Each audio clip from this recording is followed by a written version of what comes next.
Hello again, everyone. Edwin Learnard back once again. In this YouTube astrological segment, I'm going to be talking about astrology and the death of renowned actor Kirk Douglas.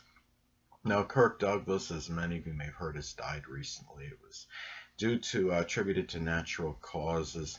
He died at like 102 or 103 years old, and wow, I mean, I'll be happy if I get to 70. But anyway, on to to his chart and his death, and I'm going to talk a little bit about his death and a little bit about his natal chart in this segment. But well, first off, well, as far as his death goes, I mean there were two significant transits I thought were may have been tied in with this. He had transit Pluto was by his not far from his ascendant, the physical body. Pluto being in Capricorn, Capricorn I would say is synonymous with old age. That is the sign that would be strongly connected with that, with longevity and older age, and you're talking in aging in general.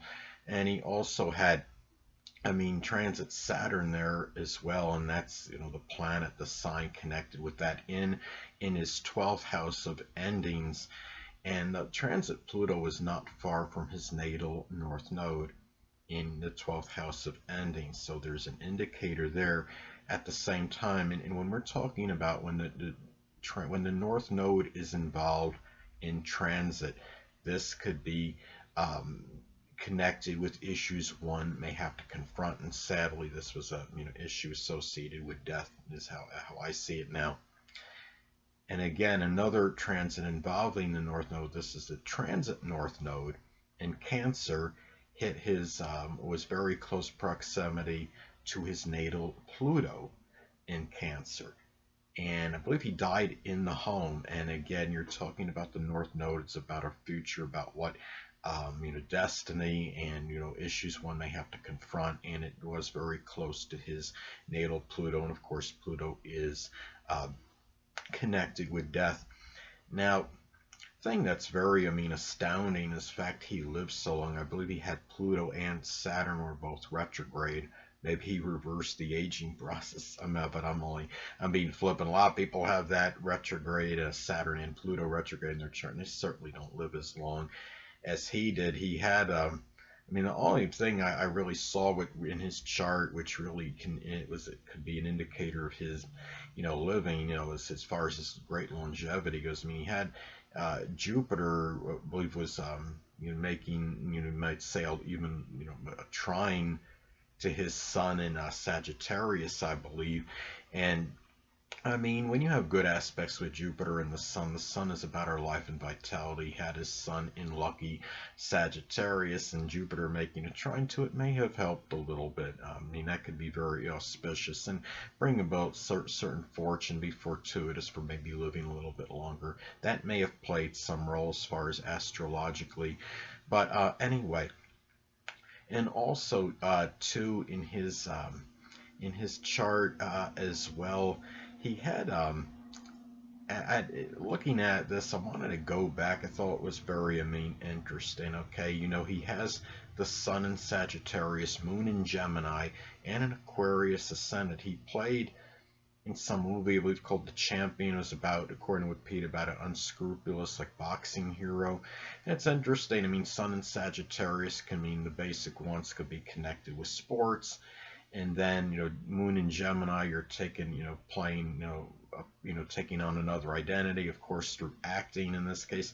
And being Aquarius, flavoring that energy could be somewhat unorthodox, plain and unscrupulous boxer, not the prototypical boxer. And I've talked about in previous videos how a lot of times I believe the astrological the roles an actors and actresses may take on, they may be subconsciously or consciously drawn to them that are associated or connected with their astrological energy, and I think in this case may be no exception. I mean, Kirk Douglas was a philanthropist, and Sagittarius energy can be very philanthropic, and of course having an Aquarius ascendant might have been done with really a lot of altruism, a lot of selfless energy, and with a lot of friendliness as well in that process, because of course, as many of you may know, it's the ascendant that flavors the other energy in one's chart.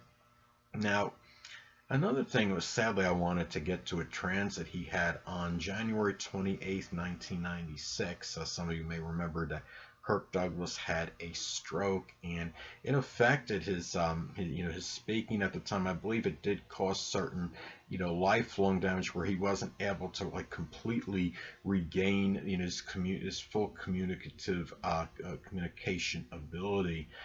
And some interesting transits he had at that time is, when someone has a stroke, it's where you have certain restrictions of the blood flow to the brain. And the thing about it is, now at this time, it's really eerie in a way. He had transit Uranus, which was very close conjunction to his natal ascendant. Of course, Uranus and Aquarius energy, this could be connected with blood circulation. Of course, the first house, the ascendant, can be associated with the brain. And he also had, at this time, he had the transit Sun in Aquarius in the first house of the physical body. The Sun in astrology can be associated with stroke, and also being in Aquarius, again, the blood circulation at that time. He also had transit Saturn, making what I would say a long square, maybe a long square to his natal Mercury. And of course, that could be an indicator of limitations in your communication. And Saturn in Pisces, I believe, is dissolving. And of course, Saturn, of course, Pisces can be dissolving, dissipated energy. But what happened was Kirk Douglas, he got in touch, I guess, with somehow with him or a family got in touch with, it was like a speech therapist. And he was able to at least regain it to some degree, his ability to communicate. It took a few months in order to do so. At that time, he had transit. What was happening was, by the time, near the time when it was getting close, not far from where he was able to communicate at a much better level than he had previously, as far as compared to right after the stroke. At that time, transit Mercury in Aries was fairly close proximity to his natal Jupiter, and the natal Jupiter is near his third house cusp. Aries can be associated with speech therapy. Of course, Mercury is about communication, and of course, Jupiter is luck, and it could be very fortuitous, so it's interesting how it worked out that way. Now, this happened before, he ended that speech therapy. That process took about 3 months. It was maybe closer to 2.5 months into it, 2 months, maybe 9 weeks or 10 weeks into the period, where that transit on Mercury in Aries was close to his Jupiter, but probably around that time it did improve significantly, even though he wasn't done, I don't believe, with the speech therapy at that time. But that would be my guess, that it showed marked improvement around that period. But anyway, and also at that time when he had that stroke, transit Mercury in Capricorn retrograde was in his 12th house of limitations and restrictions. Capricorn is the sign associated with limitations and restrictions. And of course, Capricorn, Mercury and Capricorn energy can be, thinking of being despondent and needs to guard against becoming too despondent or melancholy. And sadly, that probably he was a little bit, I'm sure, did more than just a little dejected at that time. It was also close to his natal North Node at that time as well. So sadly, this was something where maybe this communication, there's going to be some limitations in his communication as far as his future went, sadly. So I think that's how some of that manifested and panned out. Now, Kirk Douglas was also born on a full moon.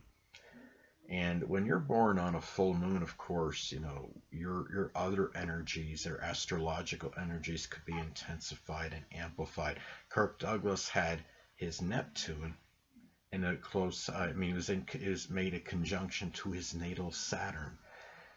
And Saturn, when you have Saturn conjunct Neptune, sometimes this could suggest a career in filmography. And he had Neptune in Leo. Of course, that's the sign associated with acting, extroversion, your entertainment. And he had Saturn at 29 degrees, which is the full culmination of that sign. And really, which tells me, being in the zodiac sign Cancer, he pursued maybe his career-related matters with a lot of unequivocal love and dedication and devotion, and at 29 degrees, very powerful, really amplifying that energy to do so. Now, apparently, he had grown up, according to Wikipedia, he was in impoverished conditions in his early, of course, in his childhood. Interestingly enough, he has Saturn. Again, going back to his Saturn being in its detriment in the zodiac sign Cancer at 29 degrees, a critical degree. And when Saturn in Cancer, people with that placement can often have some difficulties in terms of their home and family life, and it is one of the rulers of his first house. And the first house in astrology, of course, can be associated with the early childhood. And anyway, really, there's really not much more I wanted to say about this, but what I want to say is that energy is I want to say it's intensified and amplified, because given the fact he was born on a full moon, of course, the other astrological energies in his chart can be intensified. And also, too, another thing was he was like a blogger for somebody, for some magazine or something for a little bit. And interestingly enough, he has the moon in Gemini in his fifth house. And of course, the moon in Gemini, emotional needs can be connected with writing and communicating. I think what's interesting, and of course, the fifth house could be what we enjoy and, like a hobby we might have. And having that, that opposition with the Sagittarius energy and the Gemini, I thought it's very interesting, because it tells me, more likely that as far as his basic character, which is the Sun in Sagittarius, Kirk Douglas likely was very blunt, can speak the veritable truth, and sometimes tactless even. But the Moon in Gemini often will, on at least an unconscious level, and in their reactions, their responses, will maybe say things that the person may want to hear, not necessarily being voracious, because Gemini often doesn't want to hurt the other person's feelings, and they just want to make them, just things to go over better when they're saying something, so they're not inadvertently or unwittingly antagonizing someone. So I thought it's very interesting he has that opposition between the two. Some Sun in Sagittarius, it could be a focus on broad subjects. In Gemini, Moon in Gemini could learn very quickly, but maybe learn more superficially, while not really having, the persistence as much to stay with the, subject fully, or learn something broadly, learn, bits and pieces of different subjects, skimming the surface of various topics and subjects. So I thought that was interesting, too. But again, terrible, tragedy, took place. In any remote chance anybody sees this video that knows any of the family members or close friends of Kirk Douglas, just drop him this line, and I offer my condolences and prayers to the family, and that they're dealing with this okay. And terrible loss, devastating, but he lived a good life, lived over 100 years, and most people will be happy if they lived 80 years, I think. So anyway, people, that'll conclude this YouTube astrological segment. Until next time, people, Edwin Learnard saying stay well.